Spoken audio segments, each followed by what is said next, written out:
ये विपक्ष ने हमेशा से जब जब एनडीए की सरकार कोई भी ऐसे कानून को लेकर आई है या ऐसे बिल लेकर आई है या ऐसे संशोधन लेकर आई है जिसने समाज के गरीब वर्ग को मुख्य धारा के साथ जोड़ने का कार्य किया, विपक्ष ने हमेशा इसको लेकर भ्रम फैलाने का काम किया। फॉल्स नैरेटिव सेट करना, विपक्ष ने हमेशा इस कार्य को करने का काम किया है। जितने भी दल हैं, इन लोगों ने जनता के बीच जाकर भ्रम फैलाना, झूठ बोलना, फॉल्स नैरेटिव सेट करना, निरंतरता में ये काम जितने भी विपक्ष के घटक दल हैं उनके द्वारा किया गया। उदाहरण के तौर पर जब सीएए भी आया था, उस वक्त भी जितने भी विपक्ष के घटक दल हैं उन्होंने सीएए को लेकर भ्रम फैलाने का काम किया। जनता के बीच एक आगजनी का माहौल निरंतरता में महीनों तक बना के रखा।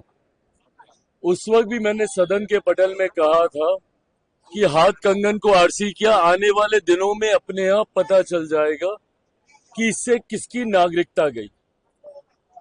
सीए एक ऐसा कानून था जहां पे उन देशों में रह रहे अल्पसंख्यक लोगों को नागरिकता देने वाला वो कानून था, और इन्होंने उसको नागरिकता छीनने वाला कानून बताकर अल्पसंख्यक समाज, खास तौर पर मुसलमानों को के बीच जाकर ये भ्रम फैलाया कि अगर सीए आ गया तो आप लोगों की नागरिकता छीन ली जाएगी।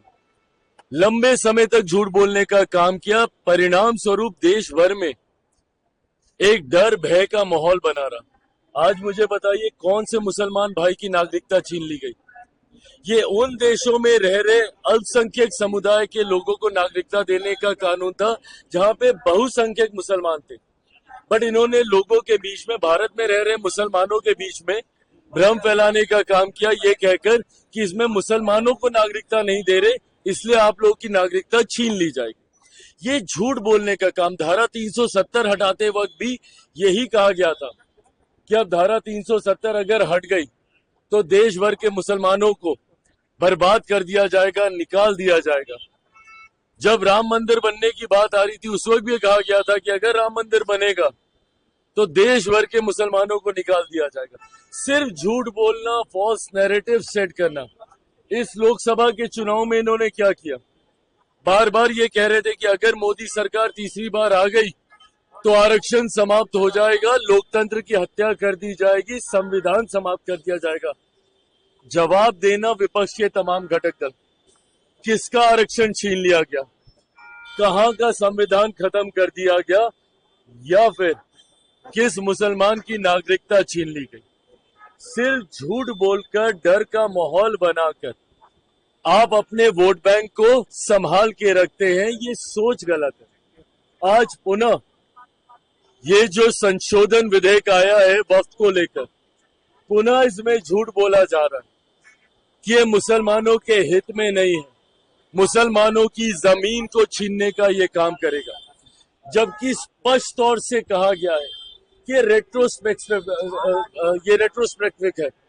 इसमें किसी का भी अभी तक जिस भी मुसलमान की जमीन है या उसपे मस्जिद बनी हुई है उसको नहीं लिया जाएगा, उसको नहीं तोड़ा जाएगा, फिर भी उनके बीच जाकर ये भ्रम फैलाया जाए। और इसमें ये तक कहा गया है कि अगर कहीं पे विवाद चल रहा है किसी विशेष जमीन को लेकर तो उसमें जो न्यायालय का फैसला आएगा वो सबको मान्य होगा। तो इसमें गलत कहां पे कोई कह रहे हैं? अगर किसी सिस्टम में कोई पारदर्शिता लेकर आ रहा है, अगर ट्रांसपेरेंसी अगर एक सिस्टम में लाई जा रही है तो इसमें गलत क्या है? अगर आप गरीब मुसलमानों को उनका हक देने का काम कर रहे हैं तो इसमें गलत क्या है? आज की तारीख में कई ऐसे मसले हैं जहां पे मुसलमानों की जमीन का विवाद ही वक्फ बोर्ड के साथ चल रहा है। पर अफसोस की बात यह है कि उनको न्यायालय तक जाने का मौका नहीं दिया जाता था। इसके बाद कम से कम वो न्यायालय जा पाएंगे, अपने हक के लिए न्याय की मांग कर सकेंगे। तो इसमें गलत क्या है?